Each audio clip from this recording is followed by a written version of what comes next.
I think that almost any Prêt-à-Porter line from any huge luxury brand is not too dissimilar to fast fashion brands in terms of quality and durability, unfair and unsustainable labor practices, and the overall structure of the supply chain. I think I can agree to an extent that a lot of luxury brands, their ready-to-wear lines are not too dissimilar to fast fashion. I can definitely agree with that. I think in every aspect. I mean, not that long ago, Reuters had this amazing expose about the luxury goods audit system being broken. And it goes deep, deep, deep into the practices that happens in a lot of factories for luxury brands. This expose came after the scandal of Dior and Armani.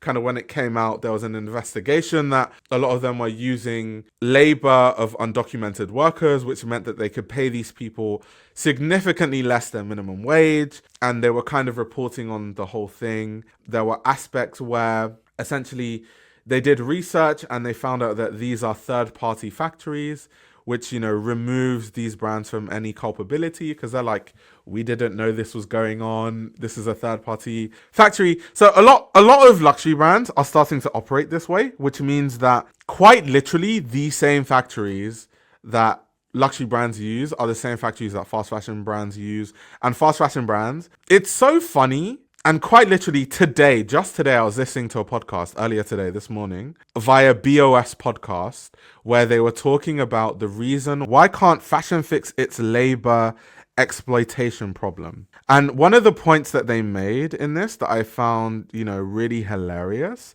is the fact that fashion brands will, say that we are a sustainable brand and we use organic cotton. And there's so much research to show that a lot of these luxury brands aren't even involved in the milling and the farming of these garments. So they don't even know if it's organic or not. They're just saying that. And then when further research is done into their supply chains, it finds out that they're not actually organic. And pesticides are sprayed onto the cotton that is then milled into what they call organic cotton and all this stuff. So yes, the luxury supply chain is a whole mess.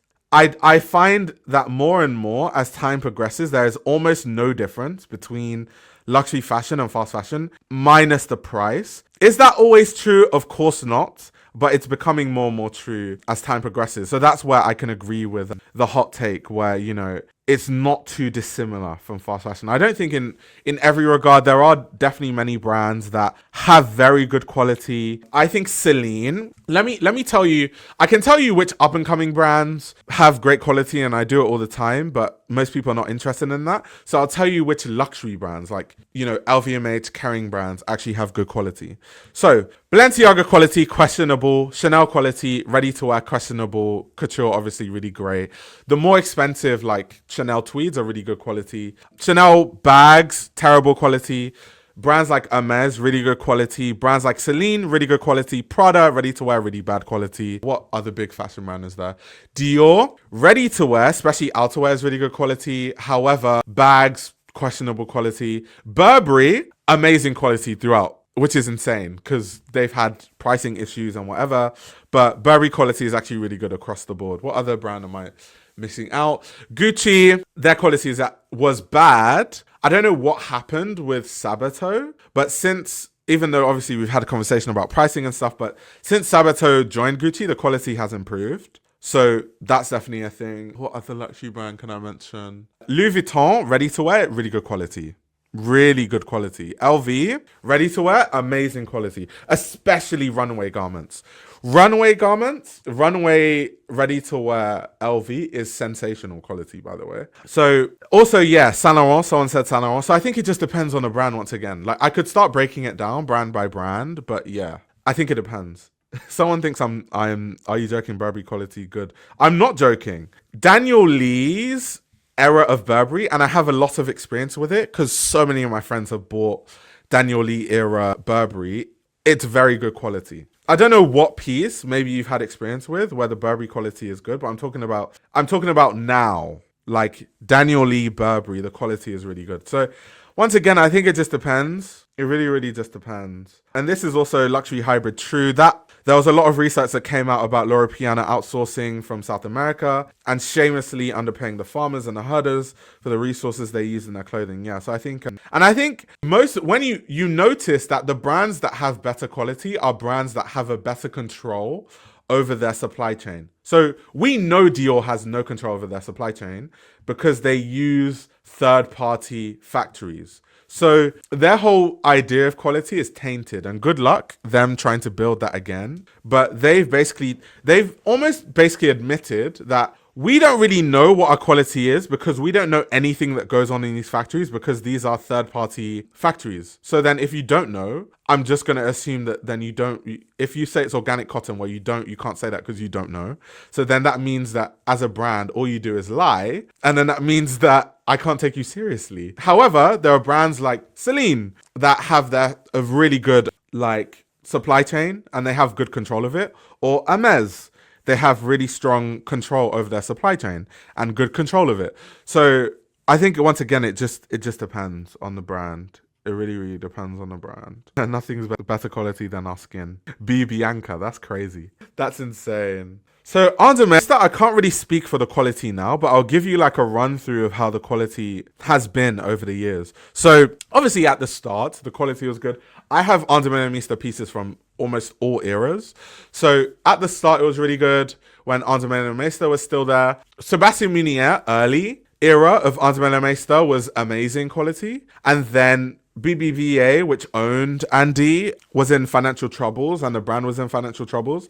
And then that's when they started to cut corners. And then the quality was atrocious. The quality was so bad, not just in the garments and the footwear and everything. And if you're a customer of Andy, you could see the quality consistently getting worse season to season, especially with like the leather goods. But what was the worst about it was the sizing. I have Andy pieces that are smalls, mediums, larges, extra larges, and double extra larges. And I've always been the same size. How is that possible? How can I fit into smalls, mediums, larges, extra larges, and double extra larges at the same time? Like their whole supply chain was a mess. And part of when Claudio Antonioli bought the brand, the first thing that he did was try to fix that because he moved production to Italy. Obviously, he has expertise. I mean, one of the co-founders of New Guards Group, he knows what he's doing when it comes to, supply chains, stuff like that. And he did improve the quality, at least then. Now, I have no idea because I haven't, had too much experience with a lot of the clothing since. But yeah. Andy, the quality was atrocious. I got combat boots on sale 2 years ago, developed a defect within a week of me lightly wearing in New York. Yeah, so you might have gotten one of the BBVA, bad quality cutting corners, combat boots, which is probably why it was on sale, right? Because they're trying to get rid of that stuff. Because Andy has not been owned by Antonioli for like that long. But yeah, it's and that's the problem with brands. This is what brands don't understand. I guess they understand it. They just don't care because all they care about is profit. That it's so easy to destroy your reputation and it's so difficult to build it back. So you can spend years and years and years building up this idea of like craftsmanship and luxury and stuff, but then you can so easily do something that taints it, and now you have to take another 10 to 15 years just to build back the customer trust.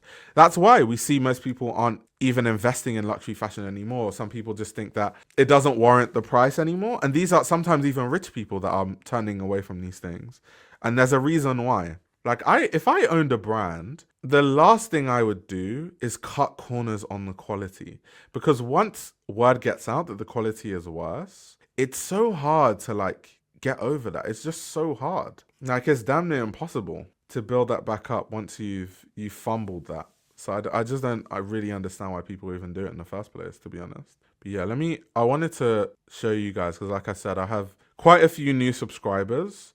So this is the article I was referring to via Reuters.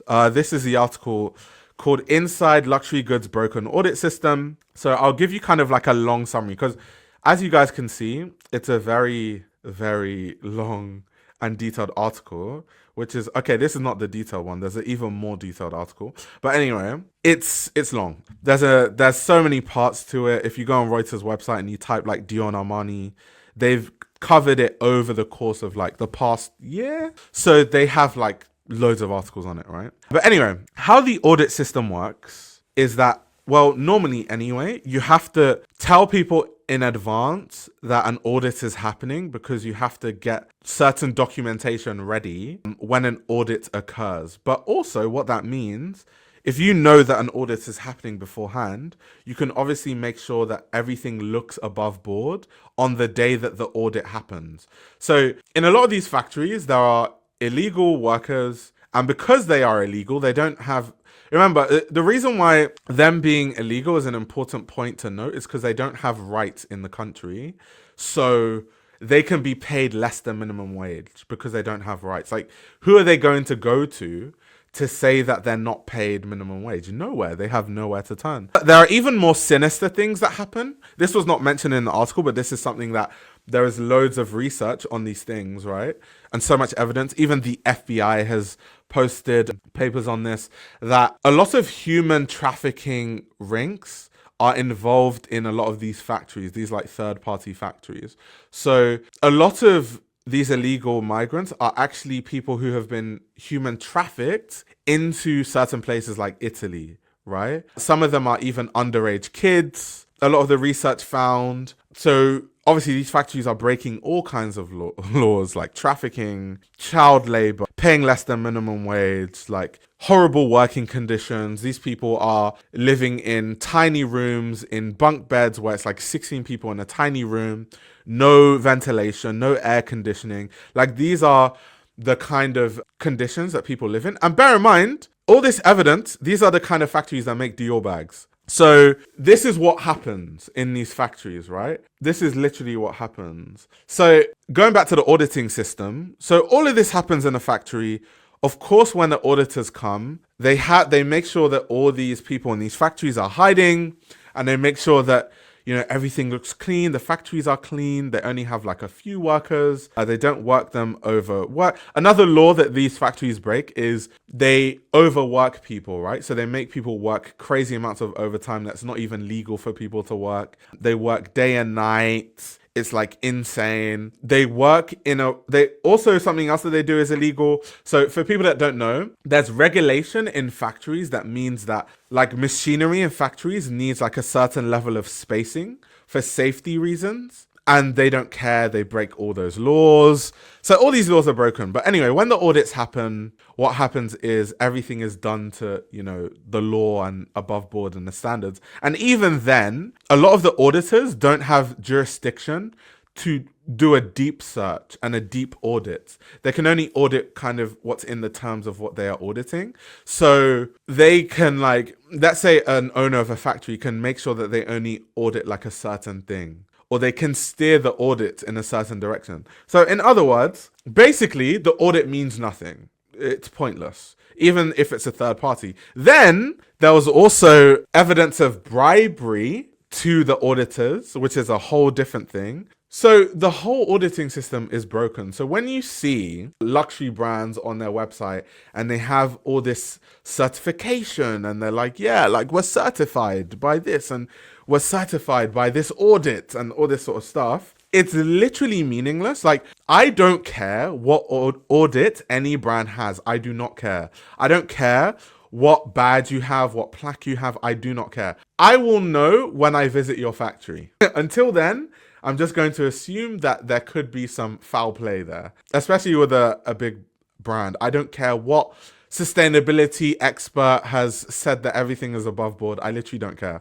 I don't take any of it seriously, personally. So that's kind of what this article is alluding to. That is literally what everything that's said in this article. Of course, they name and shame some people. Like here, They specifically talk about AZ operations. So they said a subcontractor of manufacturers Dior tasked with the production of leather items and based near Italy's fashion capital, Milan, was accused by Italian prosecutors in June of being a front for an operation that exploited workers. However, AZ operations passed 2 environmental and social inspections in 2023, in January and July, according to unpublished audit documents reviewed by Reuters. Widespread Milan investigations have uncovered malpractice inside the Italian luxury goods supply chain of Dior, Giorgio Armani, and Alviero Martini this year. Now, something that was mentioned in this article that I think is important to mention also is that the only reason why this was uncovered, by the way, is because it was investigated by the police. So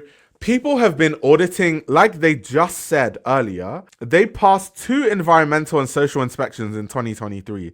This company, AZ Operations, right? They passed these audits. So according to auditors, everything is above board, everything is being run legally. And the only time foul play was seen to be done was when it was investigated by law enforcement officers. So with a lot of these factories and a lot of these luxury brands, they have so much power, whether, they can game the audit system because it's flawed or people being bribed, allegedly. So they can game the whole system. So the only time they can be caught is if law enforcement officers are involved. And for law enforcement officers to be involved, they need to be investigating something else because they're not really too concerned with luxury brands, what luxury brands are doing. So the only time normally you see law enforcement being involved is if they're investigating trafficking rings or, terrorist groups, which a lot of terrorist groups have been linked to factories and also been linked to counterfeiting goods also. That's a whole different conversation, but that's why a lot of times they're, investigated by law enforcement officers. And then it kind of coincides with luxury brands sometimes, which is what happened here. So yeah, let me see if I can find some other key points that were in this article, because it's just because I know obviously this is all talking about the hot take, talking about how, going back to the hot take, a lot of luxury brands and the way they operate is not too dissimilar from fast fashion brands. So what I'm doing is I obviously agree, and I'm kind of really hammering home this point with evidence, right? Which is why I'm showing you this article, because they specifically state things in this article. Everything I say, these things you can find, like the FBI doing investigation into, terrorist groups that own factories, like these third-party factories that some of these luxury brands have used. Literally, you can find this stuff. You can find all this information on Google if you search. So yeah, but anyway, that's what these luxury brands do. And then they say, oh, we didn't know it was what was going on because it's a third-party organization. We have third-party partners. And we have now ceased operation with this third party. Okay, cool. Let's see.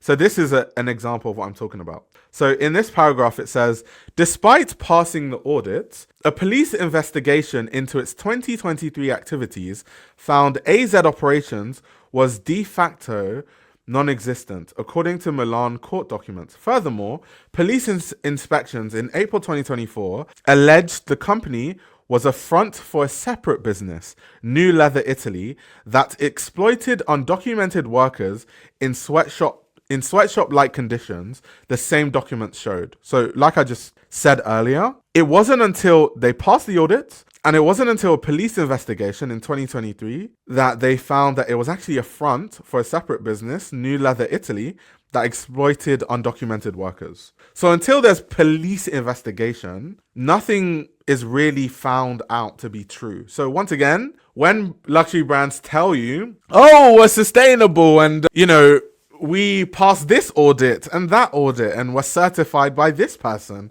and that person, now you understand why none of that, and I mean it, none of it should mean anything to you in terms of that means that this brand is sustainable somehow. Because, not only because of this, but also, like the point I was making earlier, how can a brand possibly know how good their quality is or what their supply chain is or, you know, if their stuff is sustainable, if they are claiming themselves that we didn't even know what was going on in the factory. It has to be one or the other. It's either you know and you're culpable, or you don't know. But either way, you don't win. Because if you knew what's going on in the factories, that means that you knowingly worked with a factory that is involved in all these illegal activities, with all these human rights laws being broken. And then if you're not aware, it means that you don't know anything about your supply chain, which means you can't really say anything about your supply chain. And it means that you can't guarantee any quality, or you can't really guarantee anything, to be honest. So either way, they don't win. I don't think they realize that. Like, it's either you're okay with human trafficking and undocumented workers working for less than minimum wage, or you're okay with constantly lying and anything you say not being true, because how could you possibly know if something is organic cotton, or how could you possibly know if, like, you have no connection to your supply chain? Nothing, you don't win either way. I think they think in their mind that, like, you know, oh, at least we're not involved with this. But then you have someone like me that's going to be like, wait a minute. But then if you're claiming that you don't know, it means that you don't know if you use organic cotton either, because you're not involved. You're not involved. So yeah, but let's see if there's some other juicy key points in this article, because there's so much good stuff. Yeah, kind of what was said here. The fashion business model is driven by cost reduction tactics, leading fashion brands to switch suppliers, said an associate professor at Cardiff University, whose research focuses on supply chain sustainability. So they're saying, even though Dior did not directly abuse workers, the mechanism of labor exploitation was culpably fueled by manufacturer's Dior SRL, which did not carry out effective inspections or audits over the years to ascertain the actual working conditions and the environment, Milan prosecutors said in the June court documents. So yeah, there we go. And this is funny, because they basically exposed LVMH. They said LVMH, for example, said in its 2023 Social and Environmental Responsibility Report, it endeavors to ensure its suppliers and their service providers uphold human rights and to support them with applying the best possible employment, health, and safety conditions. Now, how can they possibly say that? And at the same time, it was found by the police that that's not true.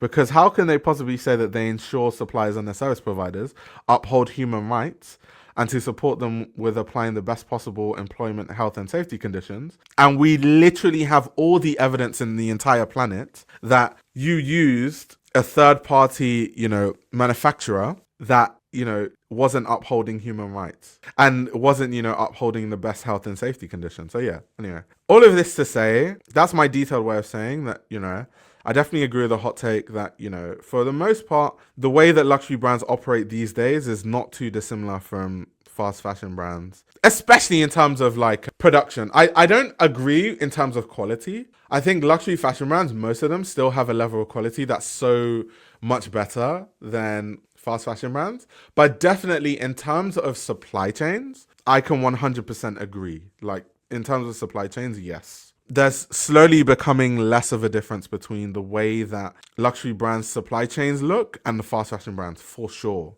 The problems of fast fashion and fashion illiteracy don't exist in a bubble.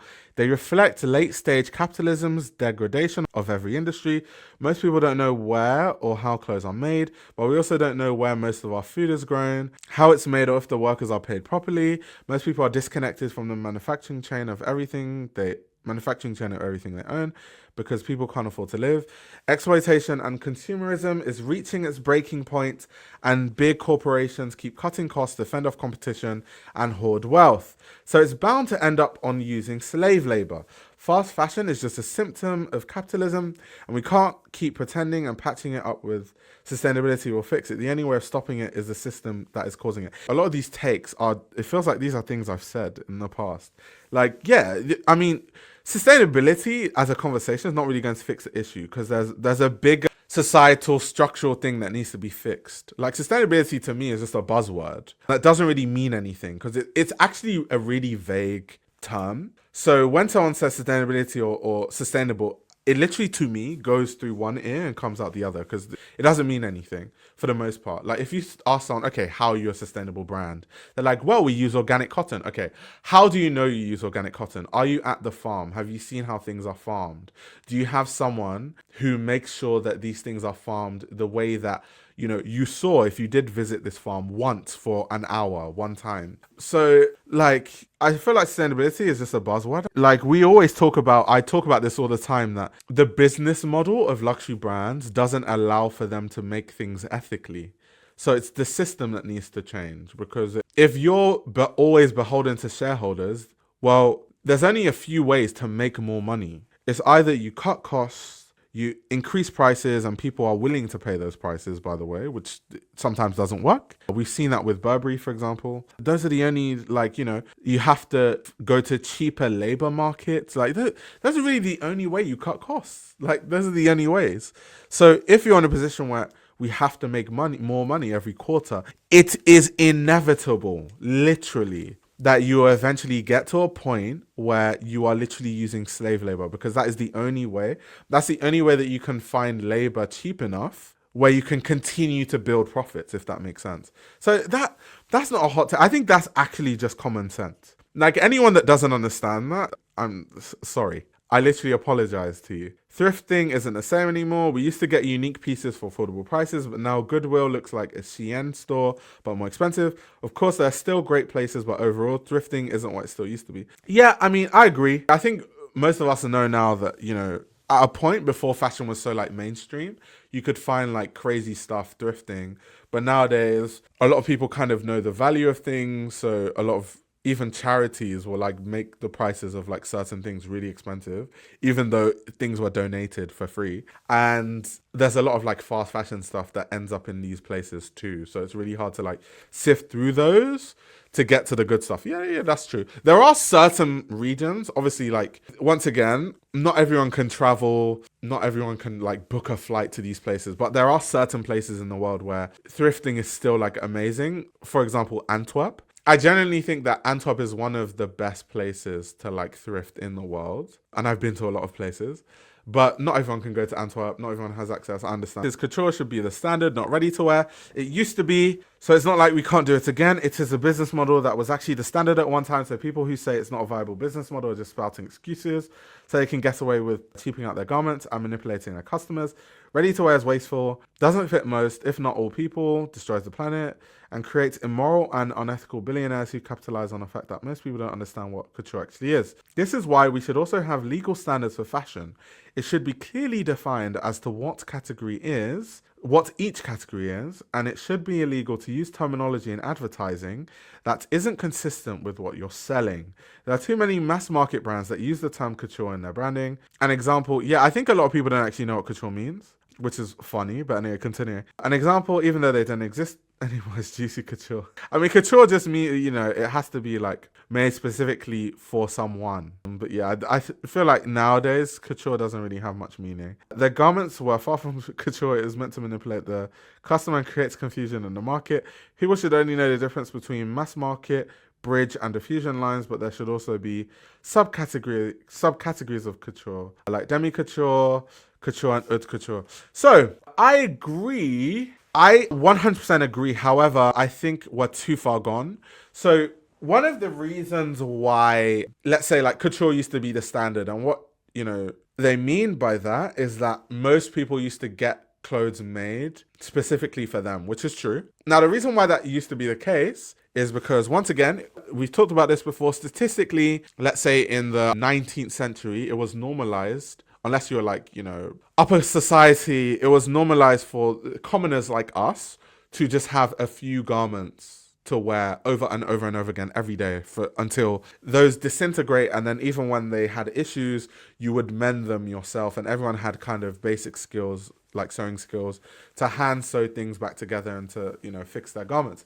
So that meant that, one, it was cost effective. Like, it made sense to make a garment that's specifically made for your measurements, because you know that that's going to be your one garment that you're going to wear for years. So the price, like, made sense. Like, when you look at stats, what was it, in the 50s, people spent a higher percentage of their income on clothes, but then they used to buy less clothes. So people actually used to spend a higher percentage of their overall income on clothing, but then they'll buy like the one or two pieces every 6 months. So it's kind of, we've changed consumer spending habits by bringing in these moguls that, you know, the creation of fast fashion, the creation of mass marketing and mass fashion.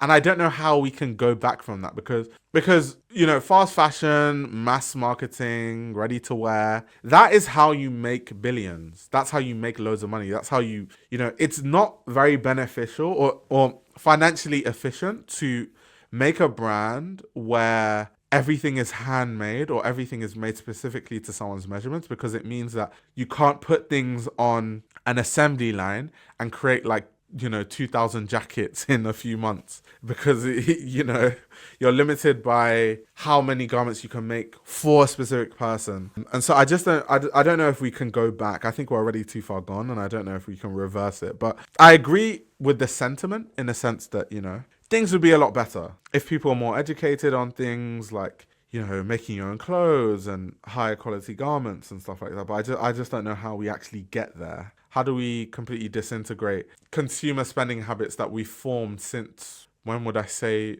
luxury became serious mass market? Like 80s, 90s? Probably 90s, more so the 90s, like from the 90s up. So yeah, that's a good 35 years. How can we reverse 35 years of consumer habits, spending habits? Yeah, bringing shoes to a cobbler to get resold. Yes, things like that. So a big reason why people don't take shoes to cobblers to be resold. Many reasons. So first reason, if your shoes aren't welted in a certain way, then your shoes actually can't be resold. Like, your shoes actually have to be constructed well to be resold.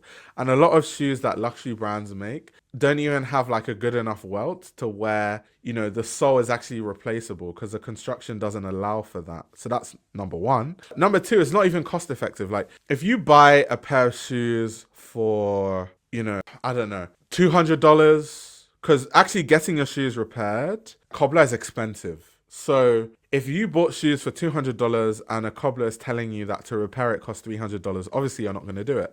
But that's an issue, because let's say back in the 70s, people used to spend more money but buy less. So in the 70s, people would buy, maybe save up for months and buy the equivalent of like that $1,000, you know, pair of Chelsea boots that would last them 20 years if they took care of it, with a very good construction, which means that it's actually cost effective to keep getting it resold, because one, the quality of the upper can actually withstand all these years. So even though you're actually getting things resold, the upper is actually going to hold out. A lot of shoes, once again, the upper won't hold out, so you can keep reselling it, but it's crazy. So I think it's many different factors. There's many different factors. Lance said cobbler here, $300 for repairs, insane. Run. I don't know, Lance, where are you based? Because in London, if you want to resole your shoes, whew, that stuff is expensive. Congratulations to you, by the way. Celebrating 50 years of business this month outside of Philly.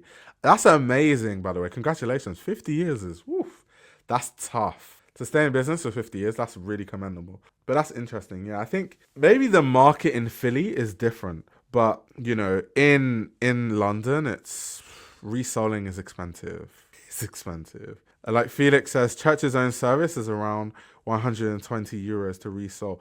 Yeah, but you're forgetting that that's to resole their shoes and shoes that are made in a similar way to their shoes. And obviously, Church's can actually do it cheaper, because you need to remember that Church's has a whole like framework that allows it, like economies of scale. Same like economies of scale. They have the infrastructure there waiting. They have the staff. They also have the like job volume to allow for them to offer it cheaper. But if you go to like a more independent cobbler, especially in London, it will actually be more expensive. The reason Church's can actually do it, and 120 euros is not even cheap, by the way, because once again, not a lot of people buy shoes that cost more than 120 euros. A lot of people, that's why even till today, a lot of people like, oh my God, like all these Jordans and stuff, it's so expensive. It's like $180. If you said, I'm agreeing with you, it was just the only point of reference I have. Yeah, but it's like, I think just fixing shoes in general is mad expensive. So it's only cost effective if like you have ultra high quality shoes that are also expensive. That's really unfortunately the only, at least where I live. Maybe if you live in a different place, it's cheaper. But where I live in London, great old London, it's just not cost effective. It's just not. Yeah, I do talk about trickers a lot. I feel like they need to pay me royalties at this point. I'm always talking about trickers. Oh, just had to cough there. Turkey is full of skilled cobblers. It's so funny. If people wanted to, they could get quality clothing for cheap. But I think research is too hard for people.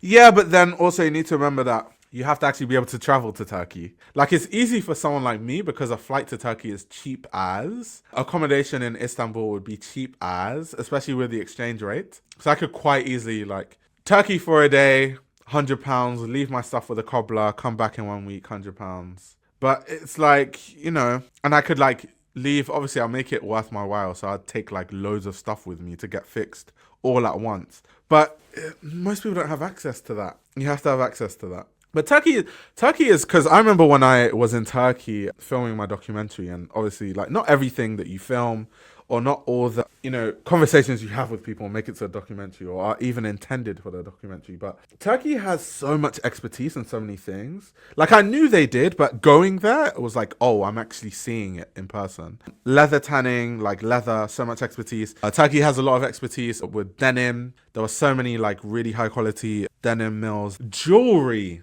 Turkey has a lot of it. There were so many families I met when I was in Turkey of just like families that have been making like custom jewelry for like generations, like 3, 4, 5 generations. And the reason why is because some of them even more generations, because it's to do with my understanding, at least this is what Turkish people told me, is that the Ottoman Empire, obviously because like Ottoman Empire, Turkey, there was a lot of expertise that was built during the Ottoman Empire, and these techniques have been passed down from generation to generation, and it's just stayed in Turkey. So that's why you have like a family that has crazy levels of craftsmanship when it comes to like custom jewelry and stuff like that, because they've just kept passing down those techniques from generation to generation.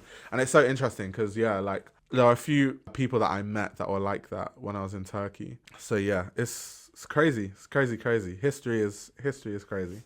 He says the new romantics were eating. Yeah, people are saying we're talking about the Ottoman Empire. Yeah, but it's important because history matters. Things happened in the past that that influence today. What does Turkey make most? Leather jackets / goods. Well, I mean, Turkey makes a lot of the leather goods for a lot of luxury brands, like loads, like a lot. They make denim for a lot of luxury brands too.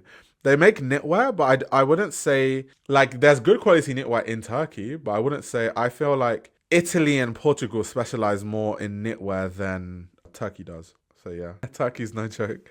I could get Fugazi Casablanca shorts at the Grand Bazaar. That's higher quality than the real. So do you know what's funny? When I went to Istanbul, I actually went to the Grand Bazaar because let me actually see.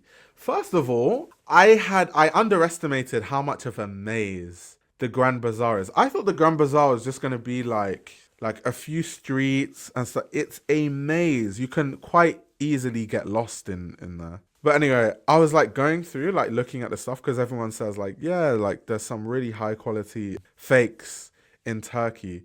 So I went to the Grand Bazaar. I was like, let me see for myself, just like personal research. And the stuff there is actually insane. Like I saw like Jill Sander bags that were such good quality. I was like, whoa, that's actually insane.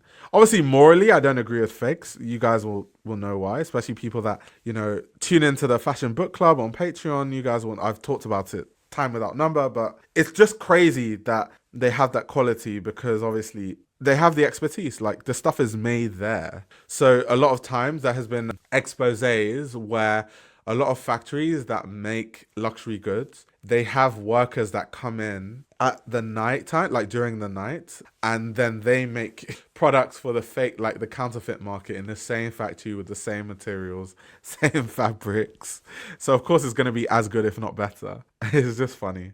Kaya says, Grand didn't give you a hint. There's many things that have names, but it doesn't really, add up. It's just kind of like what someone said earlier, juicy couture. There's many things that they're named things that, it doesn't add up. But yes, touche. Because even Grand Bazaar, like, okay, it could be big, but it's not, for me, it's not even about the size of it per se. It's more like the Grand Bazaar is just genuinely like, it's hard to navigate. Like, there's no, you know what I mean? There's no order to it. It's just stuff everywhere. You just have to navigate it. And in the Grand Bazaar, there's a hilly part of it that's like, the hill is so steep. People that are Turkish, I know a few people are Turkish in the chat. You guys will know the hill I'm talking about if you've been there.